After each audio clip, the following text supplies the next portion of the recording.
आदरणीय जमी पर बैठे जमींदारों, चेयर पर बैठे चेयरमैन साहबों, भ्रष्टाचार की तरह खड़े हुए नौजवानों, ठीक मेरे पीछे सीटों की गद्दी पर बैठे गद्दी के गद्दारों,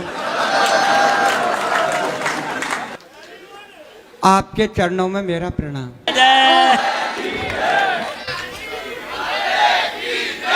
भाई साहब, मैं बहुत सीधा साधा कवि हूं। मैं बिल्कुल शांत बैठा, सार्थक जी ने मुझे उठाया।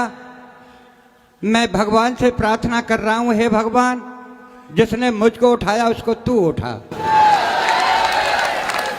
वाह वाह, क्या बात है। एक बात और कहने जा रहा हूं साहब, मैं ठीक गांव से निकला हुआ कवि हूं। मैं मात्र 8वीं पास हूं। ये जितने कवि हैं बड़े विद्वान कवि हैं। किसी पीएचडी है, कोई एसटीजी है, कोई एमए, कोई बीएड है, पढ़ लिख के ने कोई तीर तो मारने लियो कर कपताई रहे वो 8 पास मैं कर रहा हूं। एक बात और कहने जा रहा हूं साहब, बढ़िया भाई। कि मैं 8 पास कवि हूं। कोई अल्फाज मेरे मुंह से ऐसे निकल जाएं तो आप मुझे माफ कर देना साहब। तो माफ के अलावा आप मेरा करोगे क्या? मैं एक बात बताऊं साहब, जब मेरी सगाई नहीं हुई, शादी नहीं हुई, कोई नहीं आया, तो मैं बाबा निर्मल जी के यहाँ चले गया। हाय हाय, क्या। मैंने कहा बाबा मेरा कहीं से संबंध नहीं हो रहा है। बाबा ने कहा बेटा तेरे जेब में क्या है? मैंने बताया बाबा फोटो है। बोल बता किसका है? उनको बताया। मैंने अरे बोले ये तो अटल बिहारी वाजपेयी का है। बोले इसको पटक दे। तो मैंने कहा बाबा क्या रखूं? बोल दिग्विजय सिंह को धर ले। भाई साहब, जिस दिन से दिग्विजय सिंह का फोटो रखो तमाम सगाई वाले आना शुरू हो गए। आमे चले जाएं, आमे चले जाएं साहब। एक दिन सगाई वाले जाने लगे, मेरे पिताजी ने उनको पूछा, बोल भाई साहब, बोला आपने लड़का देख लियो?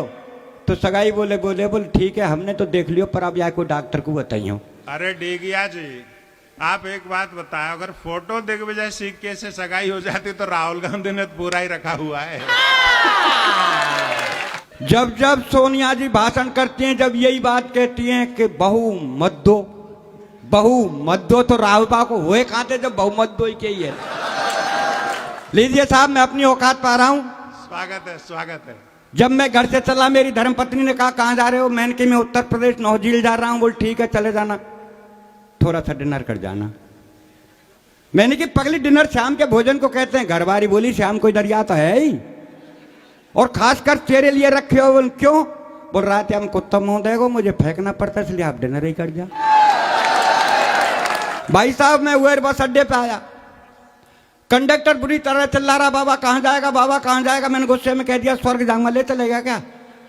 ड्राइवर बोले बाबा आप मेरे पहिया के नीचे तो आ जाए, स्वर्ग पहुंचा दो। मैंने गुस्से में कहा मैं ड्राइवर तेरे 64 दांतों को तोड़ दूंगा।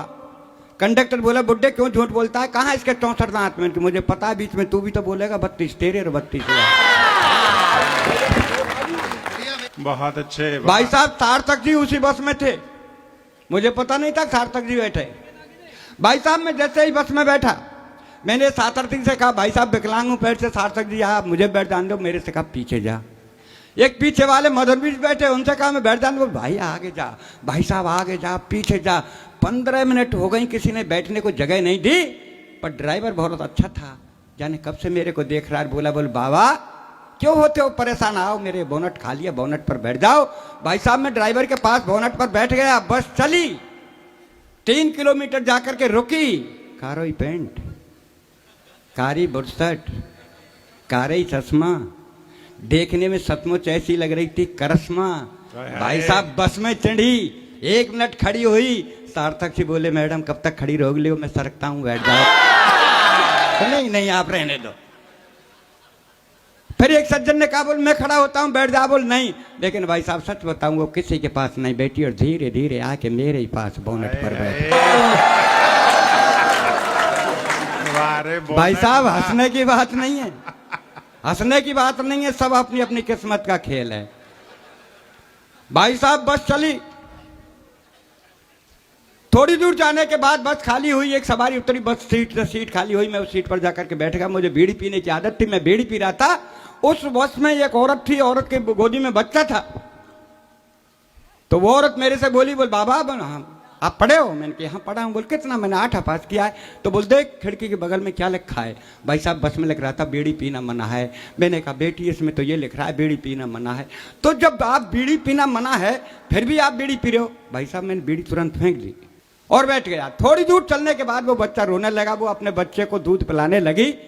थोड़ी देर बाद मैंने कहा बेटी तू पढ़ी है? कहा। बोला हाँ बाबा मैंने तो एमए किया है। मैंने देख खिड़की के बगल में क्या लिख रहा है? तो उसमें लिख रहा था चलती बस में शरीर का कोई भी अंग बाहर ना निकालें।